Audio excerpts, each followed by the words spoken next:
divisions of the singers chosen for the temple worship?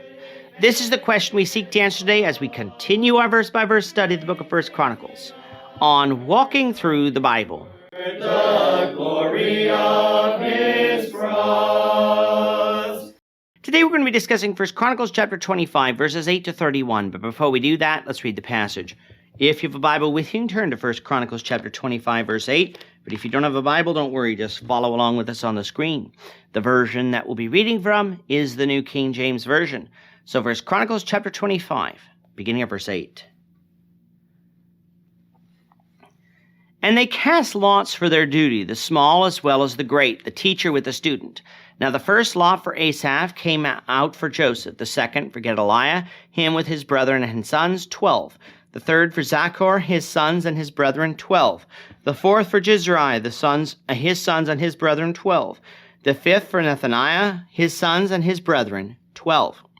The sixth for Bukiah, his sons and his brethren, 12.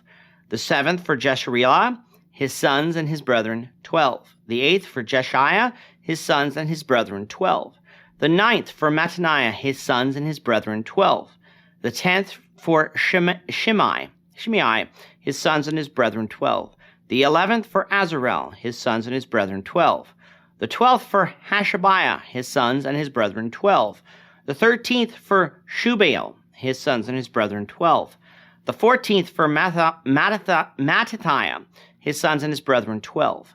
The 15th for Jeremoth, his sons and his brethren, 12. The 16th for Hananiah, his sons and his brethren, 12. The 17th for Josh Bakasha, his sons and his brethren, 12. The 18th for Hanani, his sons and his brethren, 12. The 19th for Molotai, his sons and his brethren, 12. The 20th for Eliathah, his sons and his brethren, 12. The 21st for Hothir, his sons and his brethren, 12. The 22nd for Gidaltai, his sons and his brethren, 12. The 23rd for Mahazioth, his sons and his brethren, 12. The 24th for Romatah-ezer, his sons and his brethren, 12.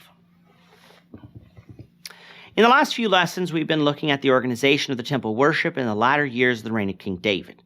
It was important for David to start this process before his death for a couple of reasons. First and foremost, the temple worship was going to involve many more people at one time due to its sheer size, and so a change in the orders of how things had been done in the past was needed. Second, Solomon at this time was a very young man, and even though David prayed that he would obtain wisdom, as of yet he hadn't. This task would require great organization and experience in order to accomplish both of which David possessed through his many years of being king. And then finally, by making all of the preparations ahead of time, he was assisting Solomon in getting the job done quicker after David's death. Think about it. Obtaining all the materials and hiring all the workers and then organizing the priests and Levites would take quite a bit of time. That might have delayed the beginning of the construction of the temple, something that David didn't want. And so while God didn't allow David to actually build the temple, he didn't prohibit him from making plans for its construction, and so that's what David did. Again, we're late in David's reign, in the time period between David's return from exile due to the coup of his son Absalom and David's death, likely closer to the time period of David's death. So far, we have seen the priests and Levites being divided by lot into groups of 24, each of which would take a week's service in the temple from Sabbath to Sabbath, meaning that each year they would serve at least 2 rotations.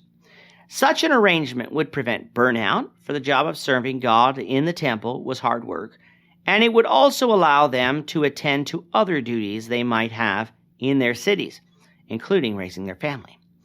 As for the singers, we met the 3 families that would become the singers of the temple back in chapter 6.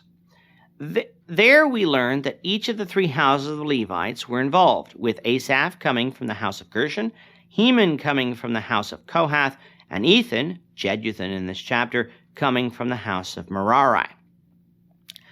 That all 3 houses of the Levites were involved in this important work shows us that being a singer in the temple, though it required skill, was not specific to any one house in Levi, like the priesthood was, or like the setting up and taking down of the tabernacle was.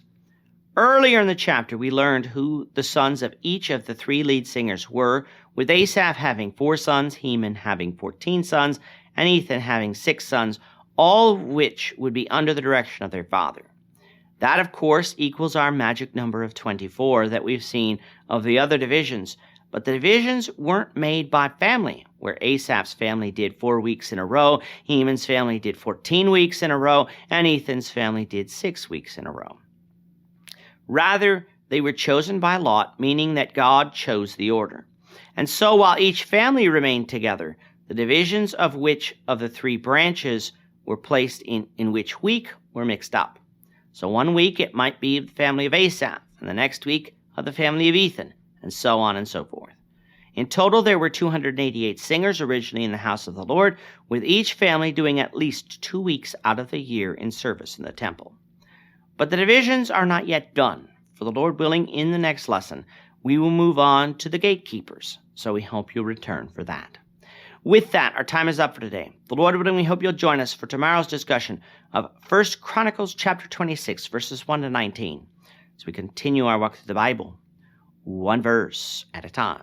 Thank you for watching today's episode. We hope that you found it edifying and ask that you not only subscribe to our channel and podcast, but that you like and share this episode among your friends, so that the saving gospel of Jesus Christ can go out to the whole world.